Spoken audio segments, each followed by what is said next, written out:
Bonjour à toutes et à tous, c'est Romain Daubry, consultant pour Bourse Direct. Nous sommes le lundi 31 mars, il est 15h50 et le Liberation Day pèse manifestement lourdement sur l'ensemble des indices. Merci à toutes et à tous pour vos likes, vos retweets et vos partages. Pensez à vous abonner à la chaîne Bourse Direct YouTube. Merci d'être de plus en plus nombreux à suivre ce contenu et à le liker, à le partager, c'est génial. Eh bien une semaine lourde, un début de semaine lourd comme on le pressentait. Le signal donné notamment par les grands indices américains depuis plusieurs semaines maintenant et pour la clôture de ce trimestre est assez négatif et malheureusement rien n'indique de réactivation ou de fin de la baisse à court terme. Évidemment, on va avoir une semaine qui va être importante et chargée avec un calendrier qui va être tourné autour des chiffres mensuels de l'emploi aux États-Unis. Je reprends mon calendrier, vous savez que c'est toujours une semaine importante, les chiffres de l'emploi. On aura demain une batterie de PMI manufacturier en France, en Allemagne et aux États-Unis. Mardi, l'indice des prix à la consommation en Europe, donc chiffre d'inflation européen, les chiffres de l'emploi JOLTS demain aux États-Unis. Mercredi, ce seront les chiffres, l'enquête ADP qui publiera donc les chiffres mensuels de l'emploi aux États-Unis. Deuxième estimation de l'évolution de l'emploi américaine, chiffre de l'emploi, pas estimation, chiffre de l'emploi américain demain aux États-Unis, et puis surtout mercredi, ce sera dans la nuit du 2 au 3, le Liberation Day, donc le jour annoncé par Donald Trump comme étant celui où il va clarifier les choses sur les tarifs. On a déjà eu des premiers éléments lourds concernant le secteur automobile. Il y a beaucoup d'incertitudes toujours autour de ce qui va en découler. Donc évidemment, les opérateurs qui étaient un peu complaisants se réveillent un peu, même en Europe, où on est en train de rompre des niveaux d'alerte importants. On va le voir évidemment. Ces taxes douanières pourraient toucher d'autres secteurs, comme la santé ou comme les semi-conducteurs. Donc il y a l'ensemble des indices et des valeurs qui baissent pour l'instant, en attendant ce rendez-vous évidemment majeur. Alors on est très préparé à ça, on se prépare beaucoup en amont. Est-ce que ça va être un soulagement au moment de l'annonce ? Difficile de faire des conjectures là-dessus. Pour l'instant, ce qu'on constate, c'est que on est en train de prendre la mesure de tout ce que pourrait impliquer cette guerre tarifaire, et notamment en termes inflationnistes aussi, et puis économiques bien sûr, puisque les chiffres de l'économie ne sont pas excellents aux États-Unis notamment. Jeudi, indice des directeurs d'achat dans les services, ce sera intéressant de surveiller aussi ces PMI, notamment dans les services. Ce sera un indicateur assez important qui est censé être avancé sur la santé de l'économie, donc justement un indicateur clé dans ce contexte assez lourd. Et puis vendredi, les NFP, Non-Farm Payrolls, donc les indices, le chiffre mensuel de l'emploi aux États-Unis. Et tout ça s'annonce assez lourd pour l'instant. Alors, si on regarde du côté des marchés dérivés, eh bien, on peut dire qu'on n'a pas énormément de pression baissière dans l'immédiat sur les futurs. On entamait l'échéance d'avril sur le CAC 40 avec 173 000 contrats futurs ouverts. On est à 178 000 à vendredi soir, et dans la baisse de 1%, quasiment 0,93% de vendredi, on a même détruit environ 1000 contrats dans la séance sur le CAC 40. Alors c'est un peu un cas isolé de destruction de contrats dans le mouvement de baisse de vendredi. Ça a augmenté de 2,65% sur l'Eurostoxx, ce nombre de contrats futurs dans le mouvement de baisse de quasiment la même proportion, 0,92% sur l'Eurostoxx vendredi. Reste que la position ouverte est assez modeste, on n'a pas de grosse pression baissière globalement. On avait entamé l'échéance avec 2 102 000 contrats. À vendredi soir, on est à 2 101 000 contrats, alors que l'Eurostoxx avait perdu 100 points, 90 points par rapport à sa clôture de l'échéance du 21 mars. En revanche, c'est le niveau de couverture qui a explosé sur les indices européens. Sur le CAC 40, on était hyper complaisant. On est passé d'un coup de hyper complaisance à hyper prudence. On avait un ratio de couverture de 0,77, 0,80, donc très optimiste, à un ratio de couverture à vendredi soir qui était de 1,95. Donc cette fois-ci, d'un coup, on s'est protégé. Et en revanche, la journée de baisse et le risque que fait planer l'annonce des tarifs a réveillé tous les opérateurs qui sont cette fois-ci bien protégés, même si on n'a pas énormément de stratégie baissière, contrairement à ce qu'on avait pu connaître, notamment sur les indices américains, dans le courant du premier trimestre. Sur le S&P, on a un peu le même genre de configuration, 2 093 000 contrats ouverts sur le SPX juste après l'échéance de mars, et on valait 5767 points à 5580 points, donc près de 80 points plus bas, 90 points plus bas, et bien la position verte est quasiment équivalente, 2 95 000 contrats avec, il faut le dire, un petit peu de pression baissière, mais de l'ordre de 1% vendredi. Donc on n'a pas des niveaux de pression qui sont très forts, il n'y a pas de stratégie vraiment baissière. En revanche, des opérateurs qui sont cette fois-ci très prudents. Là, on était prudent sur les indices américains, on est très prudent maintenant. On a presque 2 options de vente, plus de 2 options de vente pour une option d'achat sur ces indices. Donc des opérateurs qui sont préparés. Encore une fois, hein, on l'indique souvent, le niveau de couverture n'indique pas si le marché va arrêter de baisser, mais l'état d'esprit des investisseurs qui sont moins surpris, même si les configurations sont assez dégradées. On va aller le voir tout de suite ensemble. Vous avez le S&P graphique trimestriel sous les yeux. Malheureusement, manifestement, l'avalement baissier en trimestriel, hein, donc la bougie de octobre, novembre, décembre 2024 est englobée par la bougie de janvier à mars. Manifestement, il faudrait un miracle pour que la clôture soit positive sur ce trimestre. En tout cas, qu'elle neutralise cet possible avalement baissier. Il faudrait remonter jusqu'à 5757 points. Autant dire qu'on n'y est pas, et donc on est en train d'entériner une figure une configuration de bougie de très mauvaise augure pour la suite. J'étais allé voir un petit peu plus loin dans le passé. Vous voyez ce que ce genre de configuration a pu donner par le passé. C'était la dernière fois en 2020, donc vous voyez, ça n'arrive pas tout le temps. On est quand même quelques années plus tard, et eh bien, ça avait produit un mouvement de baisse assez marqué, mais dans le trimestre immédiatement, avant de provoquer une réaction. Mais on avait perdu à ce moment-là sur le trimestre plus de 20%. En octobre 2018, même mouvement de baisse, avalement baissier, qui s'était ensuite traduit par un rebond, mais on avait perdu aussi plus de 15% dans le trimestre. Alors on est en passe d'avoir une configuration un peu équivalente, et donc un vrai coup d'arrêt, il va falloir reconstruire ensuite. Alors est-ce qu'on va tout de suite, comme ça a été le cas au moment des 2 derniers avalements sur le S&P en trimestriel, retrouver du momentum et reconstruire relativement rapidement, ça n'est pas certain, parce que je suis allé voir un peu plus loin dans le passé, et les derniers avalements baissiers qu'on avait connus dans le même genre, c'était par exemple en 2008, et regardez ce que ça avait donné par la suite. On avait quand même largement continué à baisser. Après, l'autre configuration n'est pas tout à fait en avalement baissier, c'était donc pas valable en 2000, mais vous voyez que ça peut produire des mouvements de baisse assez marqués. Je ne suis pas sûr qu'on ait un avalement baissier ici aussi, mais en tout cas, une configuration qui est lourde et qui indique qu'on ne repartira probablement pas à la hausse immédiatement. Il va falloir peut-être reconstruire. En mensuel, eh bien, la bougie est très claire, hein. On a vraiment enfoncé ces niveaux clés, 5770 et puis 5648 points. Un vrai coup d'arrêt, c'est cette séquence de distribution qu'on a largement évoquée ensemble depuis plusieurs semaines, voire plusieurs mois, puisqu'on l'anticipait, eh bien, c'est matérialisé. Maintenant, c'est en hebdomadaire qu'il va être intéressant d'aller voir les choses. On est à l'approche.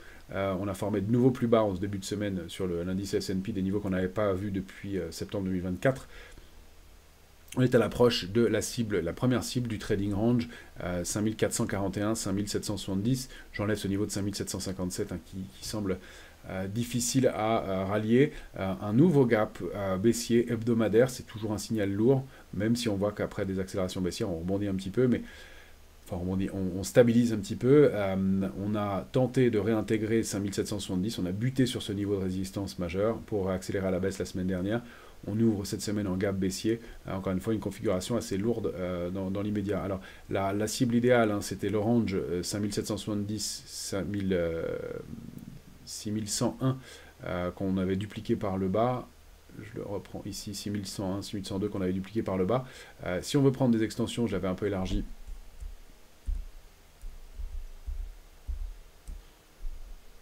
On peut aller chercher les tops, mais c'est plutôt voilà, cette zone de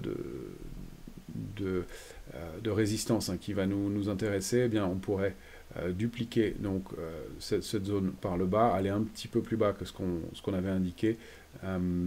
Et si on prend la mèche, donc l'extension, dans ce cas-là, c'est encore un peu plus bas pour les cibles. Voilà les 3 niveaux, et donc l'alerte de moyen terme qui serait testée. Donc un premier niveau à 5441, un deuxième à 5414 points, et puis l'extension, pourquoi pas 5378.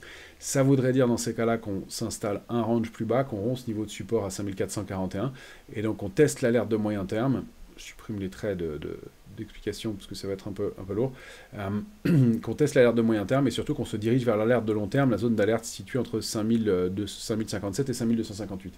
Maintenant, si on est un peu plus pessimiste et qu'on regarde le graphique du S&P, on peut y ajouter des retracements de Fibonacci avec la séquence haussière qui date d'octobre 2022 jusqu'en janvier dernier.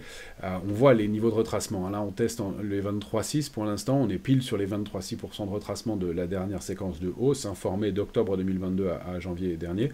Le deuxième niveau clé est, qui était aux alentours de 5135. Mais je vous rappelle qu'on indique que tous les mouvements boursiers sont retracés de 50 à 60%. Ça renverrait donc dans cette zone 4508, 4802. Donc on peut s'attendre dans le contexte, sauf ouf de soulagement la semaine prochaine, à avoir des extensions plus importantes. Reste que si on va voir, et on va le faire dans un instant, quelques configurations de titres, on va passer par le Nasdaq et le VIX, mais il est probable que ça ait lieu aussi. Alors le Nasdaq fait la même chose, avalement baissier en trimestriel. Quand on va, je vais supprimer les retracements de Fibonacci, mais on a des niveaux qui sont sensiblement équivalents, vous pourrez les retracer évidemment, situés entre donc 14 940 et 16 330 points sur le Nasdaq. Le Nasdaq, il a cette fois clairement rompu la ligne de tendance haussière qui était active depuis janvier 2023. On le voit bien ici, le niveau de 19 890 est devenu résistance maintenant. La baisse se confirme et devrait se poursuivre. On n'a pas de support majeur ici, même si on approche de certains niveaux clés. Notre triangle symétrique, malheureusement, signe de désorientation, a bien eu son effet escompté. On tentait un rebond, on essayait de réintégrer la ligne de tendance haussière et puis on voit les rejets massifs contre ce niveau. Gap baissier pour commencer la semaine de la même façon que sur le S&P. Et on est donc installé dans ce grand trading range qui est 19 890 borne haute, borne basse 17 715, avec un gros niveau de support à 18 400 points au milieu de cette zone. Alors pour l'instant, encore une fois, on n'accélère pas franchement la baisse, on perd encore un 70%. On n'a pas baissé dans des volumes très très conséquents pour l'instant, mais la rupture, l'invalidation, l'incapacité à réintégrer 19 890, la réactivation baissière sont assez lourds. Donc encore une fois, ces niveaux de couverture importants bloquent ou ralentissent le mouvement baissier, mais ils ne l'empêchent pas. Et encore une fois, on n'a pas vraiment de pression baissière à ce stade. On va faire un tour sur le VIX. La volatilité s'est tendue assez nettement. On ouvre avec un gros gap cette semaine. La volatilité s'établit pour l'instant à 23,89. On est en zone d'alerte. On ouvre après un rebond marqué la semaine dernière de la volatilité de plus de 10%, 11%, avec un gros gap. Encore une fois, on sait que sur la volatilité, tous les gaps sont comblés. Il est un peu plus petit, on l'a comblé partiellement ce matin. Mais on a quand même un gros gap laissé ouvert entre au plus haut 21,96, au plus bas 23,41, donc un gros gap de volatilité qui pourrait indiquer une détente de la volatilité pour aller combler ce gap et permettre aux indices de rebondir, pourquoi pas un peu. Ça reste quand même très tendu et quand on dézoome sur l'indice VIX, on voit que c'est plutôt dans le sens d'une remontée cette fois-ci, avec cet arrondi de la volatilité. On a stagné en partie basse et on fait des pics et des pics de plus en plus haut. Alors ça reste très nerveux. Si on débordait le niveau de 28, l'accélération elle irait jusqu'à 43,15 pour donner des cibles approximatives. C'est toujours difficile avec la volatilité qui peut avoir des pics importants. C'est ce contexte, évidemment, ces éléments de la semaine et du fameux Liberation Day qui ne libère pas les marchés manifestement, en tout cas qui libère du potentiel baissier. On avait évoqué Alphabet ensemble la semaine dernière comme un point de repère en se disant que Alphabet Google on pouvait stabiliser sur la borne basse du canal haussier de long terme. Voilà, la réaction de la semaine dernière est lourde. On s'attaque, donc on a rompu cette fois-ci clairement la borne basse du canal haussier de long terme qui était actif depuis mai 2023.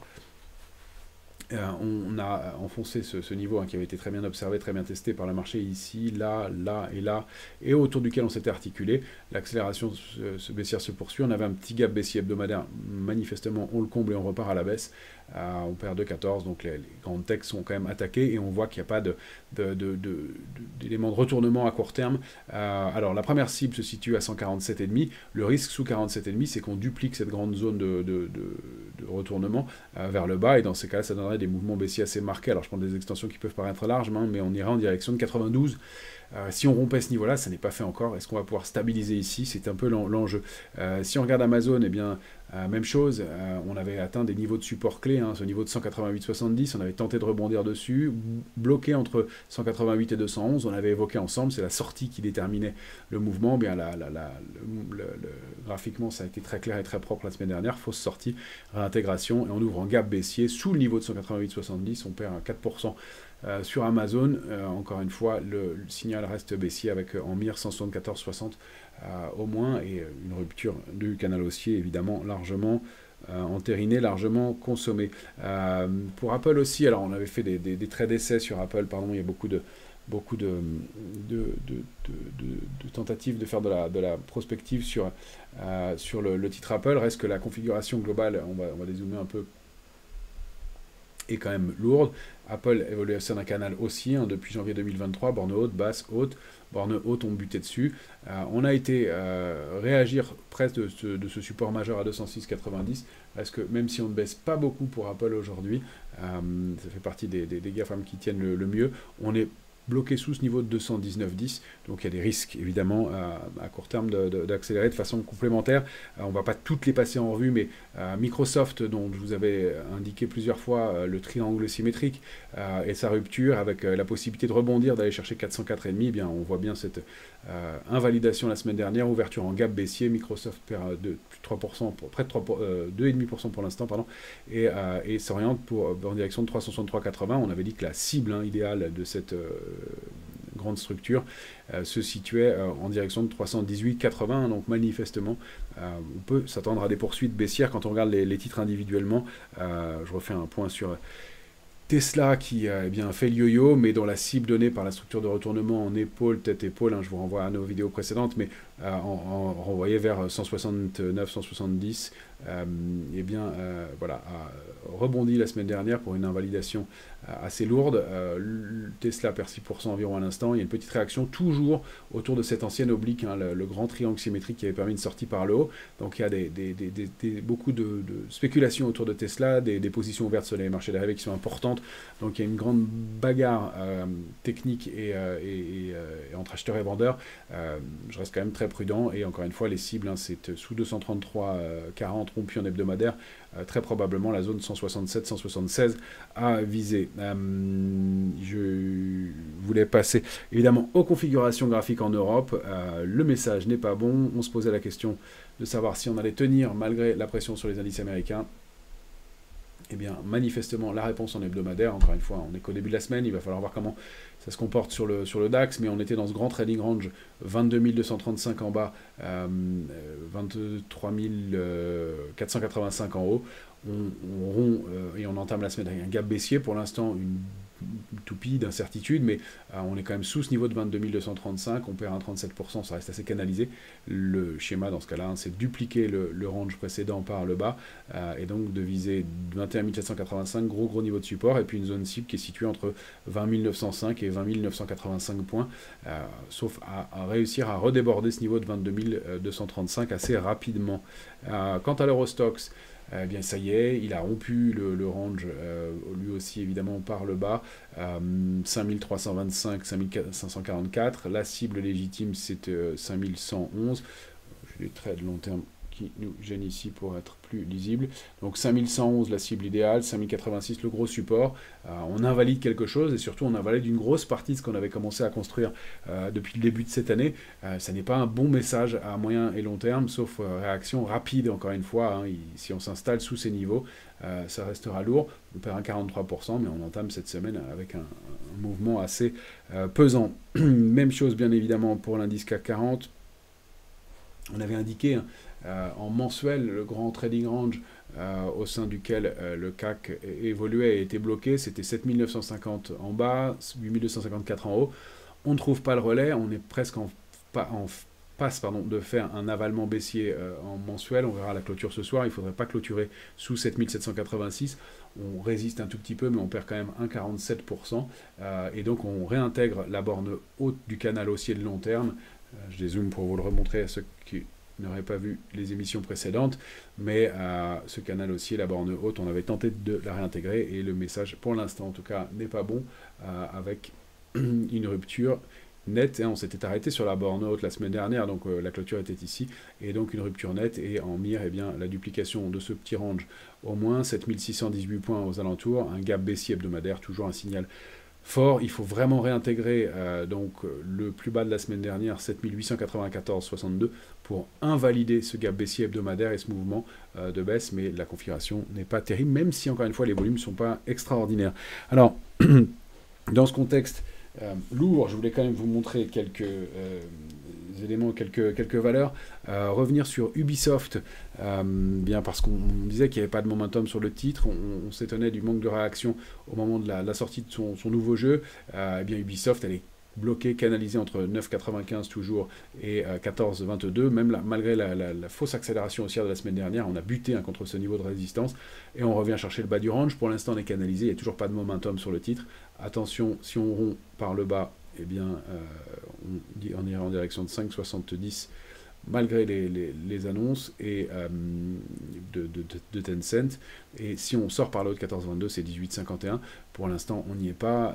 On est bloqué et sans momentum sur le titre, qui fait l'objet de beaucoup de spéculations manifestement. Un titre qui se comporte un petit peu mieux, attention sur des plus petites capitalisations, des dossiers un peu compliqués, mais c'est Française de l'énergie qui évolue en hebdomadaire au sein d'un canal baissier depuis plusieurs semaines. Elle a stabilisé au-delà de 20,50, une réaction haussière la semaine dernière, elle surperforme un petit peu, et des volumes surtout qui ont été intéressants. Donc on est allé buter contre ce niveau de 24,20, mais si on arrive à s'affranchir de ce niveau et puis de l'oblique baissière qui pour la semaine se situe autour de 25,10, eh bien on pourrait réactiver un mouvement haussier sur un titre qui a manifestement s'est stabilisé pour l'instant. C'est quand même assez timide et vous comprenez que j'ai du mal à payer des titres dans ce contexte-là. Un titre qu'on avait évoqué ensemble plusieurs fois, mais que je voulais vous remontrer aussi, c'est Prodware. Prodware qui a une configuration graphique intéressante. On va dézoomer carrément en mensuel. Cette construction qu'on avait évoquée avec donc une tasse et anse, on avait latéralisé autour de 9,50, accéléré. La cible se situe à 15,10. On n'est pas tout à fait allé la chercher, mais on accumule, alors malgré un peu de volatilité et une baisse qui est un peu marquée aujourd'hui, il faut le dire, autour de ce niveau de 11,60. Si on dézoome en revanche, il y a peut-être une recovery qui est en train de se mettre en place pour le titre. Il faudrait déborder 13,80 puis 15,10 et là on pourrait assister à une réactivation haussière. Le titre a surperformé récemment. On n'a pas des volumes qui sont extraordinaires. Encore une fois, difficile de trouver des configurations qui soient très positives dans ce contexte, bien évidemment. Je voulais vous montrer Mercialis, qui tient bien malgré la configuration actuelle.